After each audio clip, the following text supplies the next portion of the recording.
Welcome to the Love Your Life and Yourself podcast, the weekly show where science meets soul and mom chaos meets mind mastery. You're not just a mom. You're a woman with dreams, a career, a body that needs care, and a soul that craves more.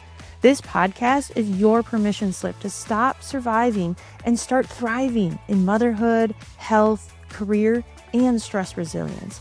I'm your host, Dr. Ashley Rath, and every week we bring you actionable insights and transformative conversations to help you create a life you truly love.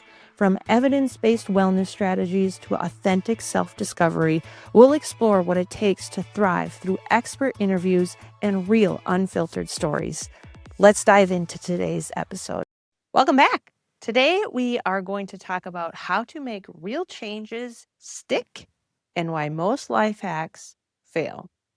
Have you ever found a life hack online? Essentially, maybe even just listened to the biohacks episode, and it promised to change everything. But a week later, you were right back where you started. Honestly, if life hacks truly worked, wouldn't we have all just flawless routines, glowing skin, perfect productivity, inboxes at zero, right? Yeah, not actually happening. So, in today's episode, we're really diving into why most life hacks fail and what actually makes real changes stick. It's not about motivation, it's about discipline, design, and a little bit of neuroscience, because that's who I am. So, let's be honest, life hacks are really appealing because they make us feel like progress is right around the corner, right? Quick fixes, clever shortcuts, and buzzword appeal of efficiency. But behavior psychology shows that life hacks rarely actually work long term. Near IL, I hope I'm saying that right, the author of Indistractable told Forbes that life hacks treat the symptom, not the system. They keep us addicted to novelty because novelty feels good, right? Let's have something new again. It gives us that dopamine hit, but really it doesn't build a foundation for growth. And quite honestly, totally guilty of this, right? I have so many gadgets and things that I use, some of which I use very frequently and some that are collecting dust. Really, according to behavior productivity study on sparing mind, life hacks fail because they rely on willpower and motivation alone, both of which are fleeting emotional states. The truth, this sustainable growth comes from structure. So, what is motivation and what is discipline, and how do they line up together? So, motivation is really that spark that gets you moving, but discipline is what keeps you in motion. So I look at motivation of exercise. I'm going to use this analogy because, quite frankly, I don't enjoy exercising and rarely am I motivated to exercise. But doing it because I know the long term effects of it is discipline, even when I don't want to, which is the majority of the time. Now, have I ever regretted a workout? Nope, not once. I've been very, very sore the next day where I'm like, whoa, I should probably work out more so I'm not so sore. But really, I've never regretted working out. But that motivation is not always there. Actually, I would say less there versus more there. Really, the research in neurobehavior systems shows that the dopamine spikes early in a new habit, but it actually fades as your repetition increases. That's why long-term success depends on routines that run automatically, not on enthusiasm. Discipline then isn't also about rigidity, it's about structure. It really transforms effort into a ritual. And when paired with smart environmental designs, you can remove any of that friction that typically blocks consistency. So, how do we actually change? Let's explore the science. I love these science backed methods that help to build consistency and real life examples of each. Okay, number one, we have to focus on our environment. What do I mean by that? Behavior science teaches us that context beats willpower. So we have to modify our environment to support who we want to be. If you want to be healthier and your cupboards are filled with junk, well, it's going to be harder.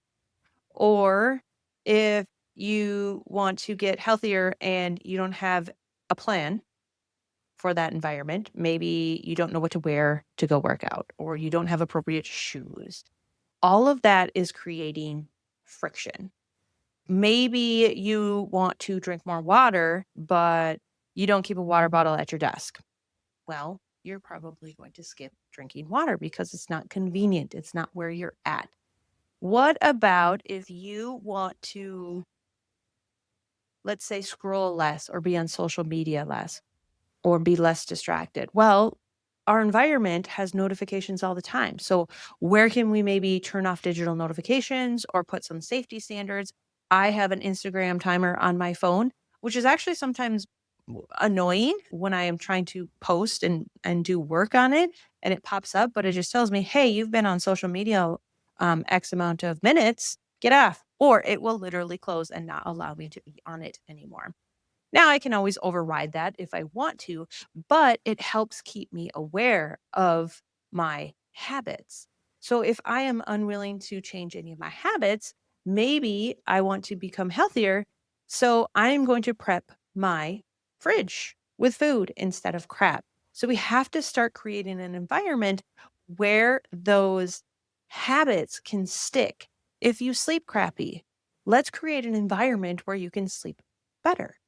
Dark shades, blackout curtains. Maybe you need to lower the temp a little bit in your room, or you need a bedtime routine. Eliminating blue light at least an hour before bedtime helps to impact or create a better circadian rhythm. So, where in your life can you change your environment to have a long term, consistent change of habits? Okay, number 2, micro quotas and macro goals. So here's where strategy really kind of meets psychology. So big dreams are inspiring, but they can intimidate you. The solution, micro quotas, essentially tiny consistent actions aligned with your macro goals. As Dan Silvestri, productivity research highlights, daily quotas are the antidote to overwhelm. They set the bar small enough to start. Examples. So you want to run a 10K. Well, run or walk for 1 mile for 5 days, then increase it. You could even start with a block. I know a person that wanted to I shouldn't say I know. I have an acquaintance with a person who wanted to start working out. And their goal, or they kept on telling themselves they didn't have time. So what they did is they set a timer for 5 minutes and they did not allow themselves to work out for longer than 5 minutes, right? Not I'm going to work out but I cannot work out longer than 5 minutes. And they did this for, I can't remember if it was a week or a month, but a fairly short period of time in the grand scheme of things. And they were getting annoyed. They're like, oh my gosh, I can work out for so much longer than this and get so much more done. But they started with that micro consistent habit that now led them to being more consistent because now they're actually blocking that time off in their schedule or creating small habits that are going to lead to big. Maybe you want to write a book. Well, start with 300 words a day. Author Nathan Barry, he self-published 3 ebooks using this exact rule. What if you want to declutter your house? Well, you could start with as small as a drawer per night, and then maybe go to a dresser or part of the closet, and then go to the full closet, and then maybe that full room. So start breaking down your big goals with small wins. Essentially, these small wins are going to stimulate dopamine and it fuels consistency before that motivation runs out. Number 3, we have to rely on habit chains, or I like to call it habit stacking. So piggybacking new habits onto old routines is one of the simplest ways to build automation within those habit stackings. So behavior cues drive repetition. So right after brushing your teeth, you're going to meditate for 2 minutes. You could do this in the morning. You could do this in the evening before bed, after all the kids are sleeping. Or after morning coffee, you're going to journal 1 gratitude entry. after the kids go to bed, the first thing, instead of whipping out your phone, is you're going to read for 15 minutes or listen to a podcast for 15 minutes while you clean up the dishes or, do the household tasks. When you start your car, you're not going to listen to the news. You're going to actually fill your brain with maybe a podcast, this one, or something that is positive and inspiring, or maybe silence, because we don't get enough of that. So what's one thing that you can kind of habit stack that you do already that you can just be like, well, after this, then I do that. And then you don't even have to think about it. These if then formulas create a predictable trigger in your brain's habit loop. So you don't actually need to expend any more energy into the day to make habits. And that's another reason why habits are hard, because when you're creating a new habit, it takes so much more energy to get that momentum going. But as they become more automated and consistent, the less energy it's going to take from your brain and the easier that habit is going to be. Number 4, don't break the chain. Once you start it, don't stop. So one of the most elegant systems for discipline came from the comedian Jerry Seinfeld. Every day he wrote jokes, placing an X on his calendar, and refused to break that chain. So tracking, pretty easy, right? There's all sorts of apps and calendars. So when you read for 15 minutes, make a mark, and then you can celebrate that. But it gives you a visual look at either a calendar or habit app or tracking app, or in a journal, you mark off each day. So this visual cue reinforces that momentum. And again, it's not about perfection, it's about pattern recognition. So when you start to see progress, protect it. That is you're transitioning into an easier phase of a habit. When we start and stop habits, it is so energy exhausting because they're new. They take more willpower, they take more energy. So the more consistent we can get and not breaking these habit stacks or chains, the easier it's going to get long term. Number 5, limit your options.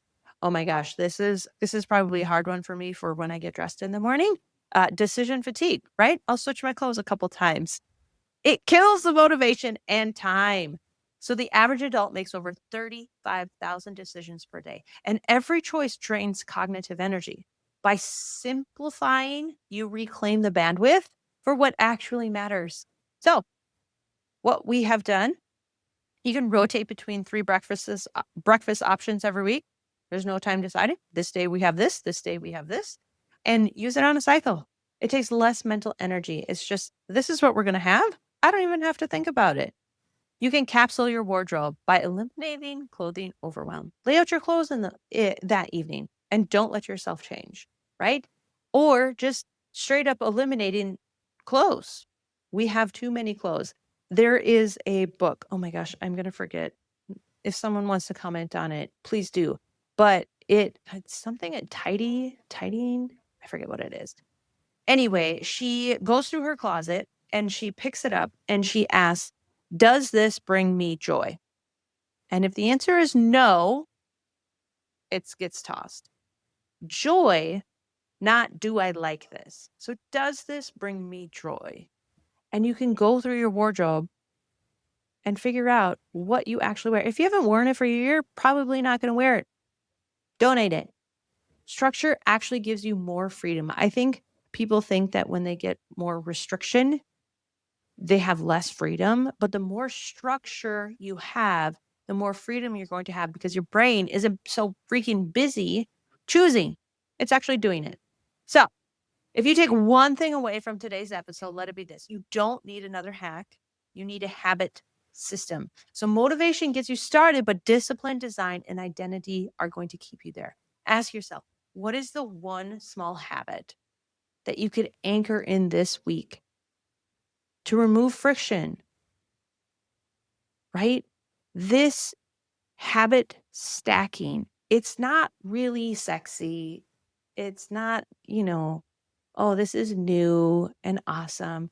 These small, simple, steady efforts done daily, those are the transformations that we're really looking for. The exponential transformations, it's the small, steady efforts. So if you found this episode helpful, share it with a friend, tag the show on social media, and tell me your favorite micro habit. And if you're ready to move beyond the hacks and step into mastery, this one's for you. Thanks for tuning in to Love Your Life and Yourself. I hope today's episode gave you one more tool or one more truth to help you thrive in your health, happiness, and resilience. Remember, loving yourself isn't selfish, it's leadership. And it's the foundation for building a life that actually feels like yours. If this spoke to you, hit that follow button, leave a review, and send it to a friend who needs to hear it. And if you want to dive even deeper, grab a copy of my #1 best-selling book, Love Your Life and Yourself. It's the heart behind this podcast, and it's helped thousands of women step into a life they actually love. You can find it at drashleyrath.com or through the link in the show notes. Until next time, take care of you and keep choosing to love your life and yourself.